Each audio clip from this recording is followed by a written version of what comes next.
Welcome back, everyone. Peter, very good to see you. We have an important question today. Should couples retire together?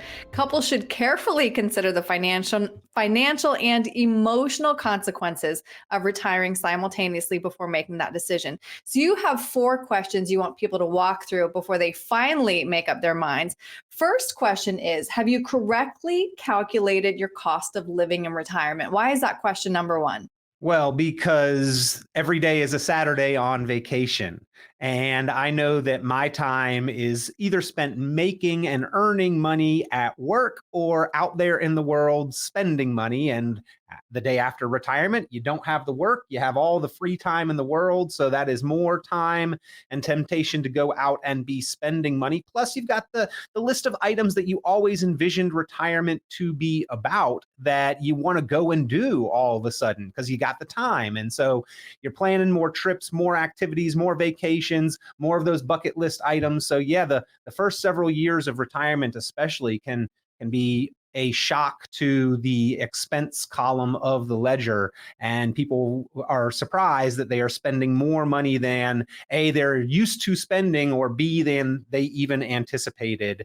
And so then things get to tighten up a little bit, because when you see more money going out and you're saying, hey, we're only a year or two into retirement here. We've got an unknown amount of time and Yeah. only this finite amount of money to last as long. All of a sudden you start not doing all of those things that you anticipated. And so there's a balance there. You need to keep it between the guardrails, so to speak, and you need a plan to help you determine those guardrails. Mhm. I'm glad you brought that up because according to a recent study, 46% of older adults spend more money during their first few years of retirement than before they had retired. So that's a great point. All Yeah. right, question number 2. When is the best time for each person to claim Social Security? Well, you can't look at it alone, meaning I can't look at my individual benefit and you look at your individual benefit and not coordinate them, not bring those pieces together, because there are strategies between a married couple where you can coordinate benefits or delay and claim a spousal benefit while your own continues to grow and accrue, or switch when yours becomes more down the road. And then also on not just on the front end of retirement, but on the back end with survivor benefits for that widow or widower. How can we make sure that we have maximized the potential survivorship income from Social Security? Because there is as little as a 1/3 decrease, as much as a half decrease when one of the Social Securities goes away, because one person only receives one Social Security benefit. The survivor will bump up to the higher of the two, but it is important to coordinate the benefits not only for the front end of retirement to get some baseline income going, but also for the duration of retirement. This is a stream of lifetime Right. income that, we've got to make decisions at 62 or 66, 67, 70, when in there, but those decisions may not impact us until 86, 90 years old, or beyond even, and sometimes after our own lifetime, they will impact and affect our spouse. Mhm. Next question. Do you feel ready to retire? I think couples maybe underestimate the fact that all of a sudden they're retired and they're nose to nose with each other, spending a lot more time together. Yeah, yeah. Well, I mean, it is not only a financial question, it is a mental, Right. emotional, psychological question. And what's not talked about is there's actually a high degree of depression in retirement, because we're Mhm. hardwired psychologically to be active and motivated. And it is not for everyone to just hang it up, and set aside the phenomenon you mentioned there, alluded to, of being in very close quarters with your spouse for much more time than you are used to, but not having the job to go to. Maybe it is not something where we completely hang it up. You don't necessarily have to continue on with the career and the same job and the same position and the same stresses that you've had for the last 25 or 30 years, but to just be unemployed. A lot of people don't find that really appealing. The idea of it might sound appealing, but you do that and you don't have activity and you don't have social interaction and you don't have motivation for 3 months, 6 months, 9 months, and all of a sudden, wow, we start to really unravel a little bit. And so maybe we get some other kind of position that isn't as stressful, isn't as taxing, isn't as demanding, but still gives us that motivation to get up and go somewhere and do something and have the social interaction.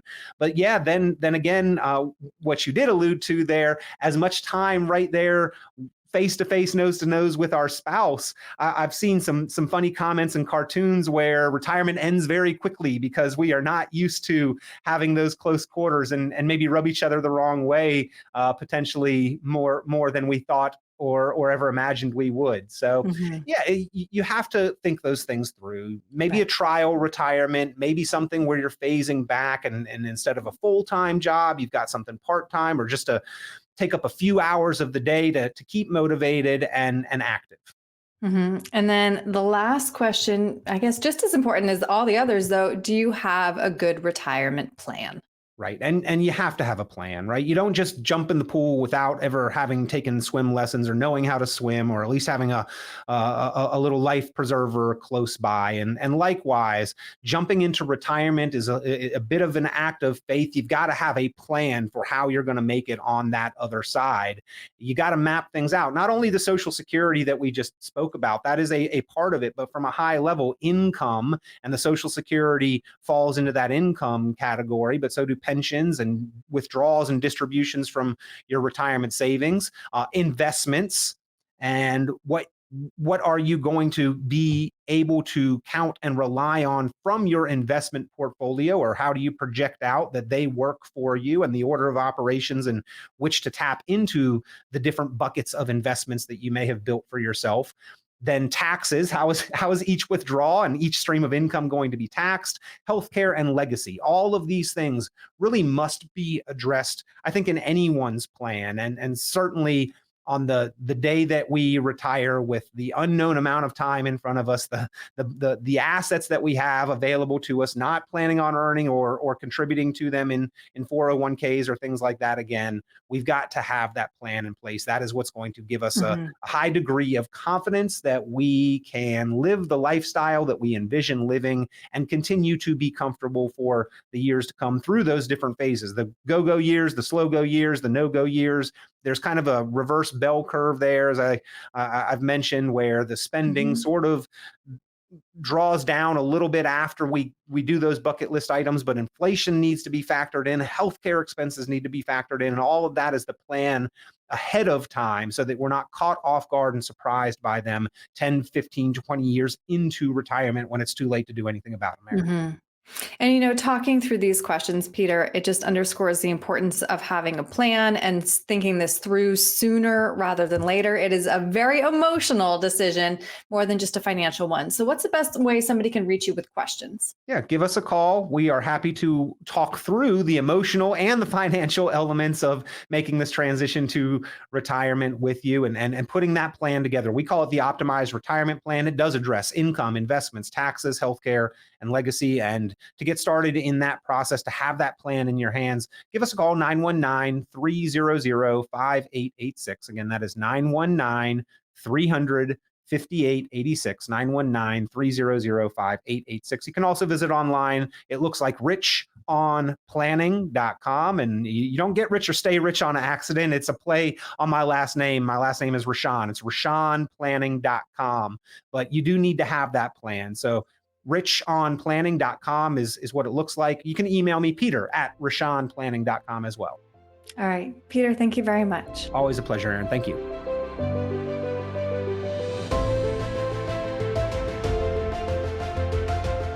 Hey everyone, Peter Rashawn here. Hope you enjoy the content. As always, make sure that you like, subscribe, share the videos with others that may find this information helpful. And as always, you're welcome to be in touch or to submit questions or comments. You can comment below the video anything that you'd like to see or hear shared on our YouTube channel and in future videos. If you got a topic that you've been thinking about or is of concern for you financially, be sure to let us know. We'd love to help you by discussing it on the channel. So appreciate the continued views and the likes and the subscribes, the shares, the comments, always helpful. We look forward to getting you the information that you need.